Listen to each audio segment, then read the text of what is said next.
जैसे हो गए। इस माटी के प्रेम ने मुझे विदेही कर दिया। गंगा यमुना और जमुना के प्रेम ने मुझे ऐसा प्रेम विदेही कर देता है। प्रेम परमहंसी की निशानी है, प्रेम दिगंबर है। देखो प्रेम में, और जिसको सच्चा प्रेम होता है उसको कहते हैं ना, भूख प्यास सब खत्म हो जाती है। देखो ऐसी हवा पानी भी चल रहा है। हाँ, ये प्रेम है उसका, राधा रानी का ये प्रेम है, उसका यमुना महारानी का ये प्रेम है, ये प्रेम है। तो आज महाबतपुर में क्या आया? प्रेम। कौन आया है? प्रेम आया है, निष्काम प्रेम। और जब तुम्हारे अंदर निष्काम भाव प्रकट हो जाए प्रेम, तो वही परमात्मा से ईश्वर से मिला देता है, वही गुरु गोविंद का साक्षात्कार करा देता है।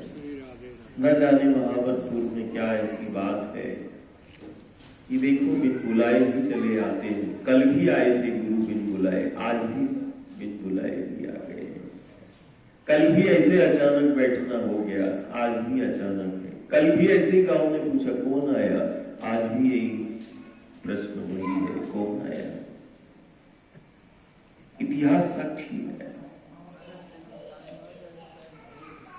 गुरु जहां खुद प्रकट हो गए और गुरु ने अपनी ही इच्छा अनुसार जहां स्थान बना दिया, वो महाबतपुर है। तुम्हारी इच्छा से नहीं है, है क्या ना?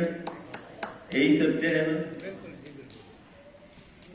तो जब गुरु की कृपा हो और गुरु का इच्छा हो और गुरु इच्छा से देखो, उन्होंने यहीं पर वृंदावन को प्रकट कर लिया। तो अपना गांव नहीं, अपना तीर्थ है। और कितना यमुना के पथ पर गांव है, ये गांव नहीं, ये धाम है, ये धाम नहीं, ये तीर्थ है। हमारे महावतपुर को भी धाम बोलते हैं जी हम। मतलब धाम मतलब तीर्थ है, जहाँ देवता आश्रय लेते हैं, साधु हो, संत हो, ध्यानी हो, ज्ञानी हो, जहाँ आश्रय लेते हैं, बिन बुलाए भी चले जाते हैं। ऐसा कौन सा द्वार है जहाँ बिन बुलाए गुरु और गोविंद चले जाते हैं? बोले ये वही गांव के द्वार है जहाँ बिन बुलाए ही आ जाते हैं, है ना? मुझे बुलाएगा नहीं, देखो आगे। अब तो बच्चों के बच्चे भी हो गए, अब हो सकता है कि गुरु बच्चा बन के आ गया। अब लड़कों के लड़के हो गए, दादा परदादा हो गए, आजा हो गए, 3-4 पीढ़ी हो गई, कितनी पीढ़ी हो गई, है ना? है ना? देखो भोले बोला हमारा बहुत छुपा है वो, उसको कोई ना जान पाए। गुरु की दृष्टि ही जान सकती है कि अंदर उसके क्या है। हम एक दूसरे में ही अपने उसको देखिए, अपनों से प्रेम, गोविंद अपनों का मान। गुरु कहता मेरा मान हो जाएगा, तुम अपनों का मान कर लो, अपनी माटी का मान कर लो, गुरु गोविंद का मान हो जाएगा। जमुना जी का मान कर लिया, गुरु गोविंद का मान। ये वही पथ है जो गुरु गोविंद जिस पथ का पथिक बना हर युग सदी में।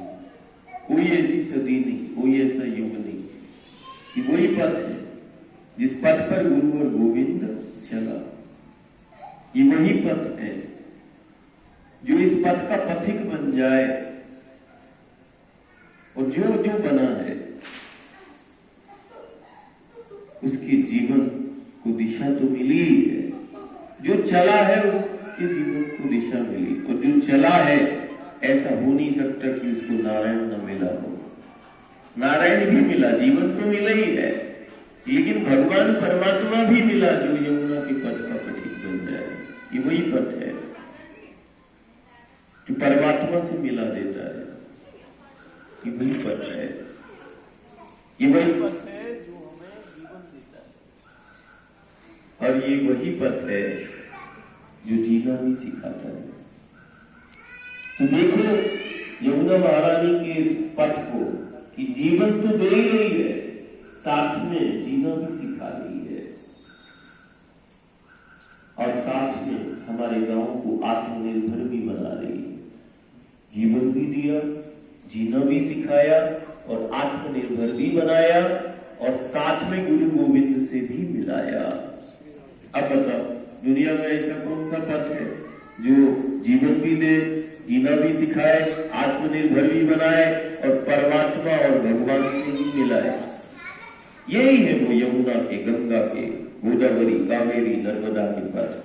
असाधारण है, जीवन भी दे रही, जीना भी सिखा रही, आत्मनिर्भर भी बना रही, गुरु गोविंद से भी मिला रही, और फिर उसके बाद हमारे घर की व्यवस्था भी कर रही।